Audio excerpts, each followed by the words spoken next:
Fabio, l'ultima domanda prima di lasciarti andare, visto che sicuramente sarai ricco di impegni.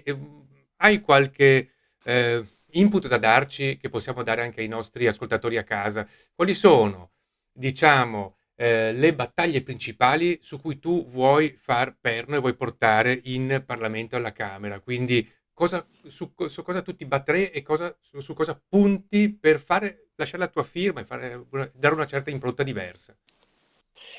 Allora, una cosa che è fattibile a costo zero, perché il problema poi quando fai qualsiasi scelta o Sì, decisione, il problema sono i sì. costi. Io sono stato sindaco 10 anni di Verona, quindi è una cosa che insomma, ho sempre masticato, anche perché faccio pubblica amministrazione da quasi 30 anni.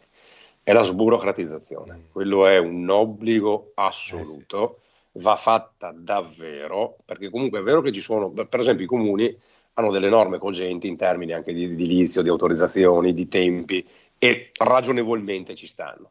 E poi ci sono quelle cose che ti portano a livello ministeriale, con rapporti e autorizzazioni a livello ministeriale, e i tempi diventano biblici.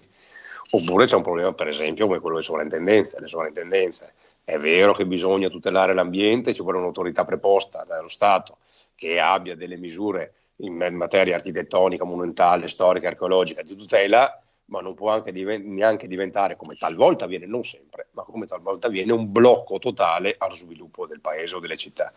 E quindi serve un corpo burocratico, una normativa burocratica snella, veloce, efficiente, certa, perché questo serve sia a livello interno, ma anche di competizione verso l'esterno, perché ormai la competizione è globale su tutto, e se tu vuoi che uno o investa qua o rimanga qua, non puoi asfissiarlo con la burocrazia, perché altrimenti uno dice vado oltre confine dove mi lasciano investire, mi lasciano intraprendere e quindi sceglie di investire altrove.